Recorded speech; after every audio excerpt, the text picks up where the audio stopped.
തിരുവനന്തപുരം ബാലരാമപുരത്ത് വയോധികന്റെ മരണത്തിൽ സമഗ്ര അന്വേഷണത്തിന് ഒരുങ്ങുകയാണ് പോലീസ്. നാട്ടുകാരുടെ പരാതിയിലാണ് പോലീസ് കേസെടുത്ത് അന്വേഷണം നടത്തുന്നത്. ജില്ലാ കലക്ടറുടെ നിർദ്ദേശത്തിന്റെ അടിസ്ഥാനത്തിൽ മറവ് ചെയ്ത മൃതദേഹം പുറത്തെടുത്ത് പോസ്റ്റ്മോർട്ടം ചെയ്യാനാണ് തീരുമാനം. കഴിഞ്ഞ ദിവസമാണ് സമാധിയായി എന്ന് പറഞ്ഞ വയോധികനെ മക്കൾ മറവ് ചെയ്തത്. 6-7 മാസമായിട്ട് ഇയാൾ കിടപ്പ് രോഗിയാണ്. അങ്ങനെ ഒരാൾ എങ്ങനെയാണ് നടന്നു വന്ന് ഇതിങ്ങനെ ചെയ്യുന്നത്? മാമ അവിടെയൊക്കെ വരും ഇടയ്ക്ക് സുഖമല്ല എഴുതി നടക്കുമ്പോൾ മാമ അതുവഴി പുറകോട്ട് പോകും. പിള്ളേർ നമ്മളെ കാണുമ്പോൾ മിണ്ടും സംസാരിക്കും.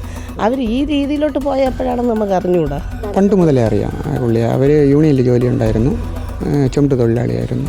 1 വർഷമായിട്ട് കിടപ്പിലാണ്. ഞാൻ കണ്ടിട്ട് തന്നെ 3 കൊല്ലത്തിൽ കൂടുതലായി പുള്ളിയെ കണ്ടിട്ട്. കുളിക്കുമ്പോൾ അറിയാം ആളുണ്ടായില്ല എന്നുള്ള കാര്യം. നെയ്യാറ്റിൻകര ആറാലുമൂട് ഗോപന്റെ മരണത്തിൽ ദുരൂഹതയേറുകയാണ്. സംഭവത്തിലെ ദുരൂഹത നീക്കണമെന്നാവശ്യപ്പെട്ടുകൊണ്ട് നാട്ടുകാരും രംഗത്തെത്തിയതോടെ സമഗ്രമായ അന്വേഷണത്തിനൊരുങ്ങുകയാണ് പോലീസ്. കഴിഞ്ഞ ദിവസം അയൽവാസി നൽകിയ പരാതിയിൽ മാൻ മിസ്സിംഗിന് കേസെടുത്ത് അന്വേഷണം ആരംഭിച്ചിരുന്നു.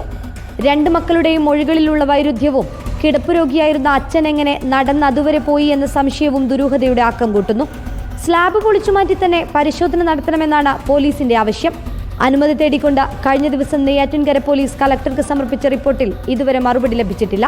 നാളെയോ മറ്റന്നാളോ സ്ലാബ് പൊളിച്ചേക്കുമെന്നാണ് സൂചന. ജീവനോടെയാണോ സമാധി ഇരുത്തിയത് അതോ മരണത്തിന് ശേഷമാണോ എന്നുള്ള കാര്യം പോലീസ് അന്വേഷിക്കുന്നുണ്ട്. ഉന്നത ഉദ്യോഗസ്ഥരുടെ നിർദ്ദേശമനുസരിച്ച് മാത്രമായിരിക്കും പോലീസിന്റെ നീക്കം. പോസ്റ്റ്മോർട്ടം നടപടിയിലേക്ക് കടന്നാൽ സംഭവത്തിൽ കൃത്യത വരുമെന്നാണ് കണക്കുകൂട്ടൽ. കഴിഞ്ഞ ദിവസമായിരുന്നു അച്ഛൻ സമാധിയായെന്ന് അവകാശപ്പെട്ടുകൊണ്ട് മകൻ സ്ലാബ് ഇട്ട് മൂടിയത്. അടുത്ത ദിവസം സമാധിയായി എന്ന പോസ്റ്ററുകൾ കണ്ട നാട്ടുകാർക്ക് സംശയം തോന്നിയതോടെയാണ് പോലീസ് അന്വേഷണം ആരംഭിച്ചത്. റിപ്പോർട്ടർ, തിരുവനന്തപുരം.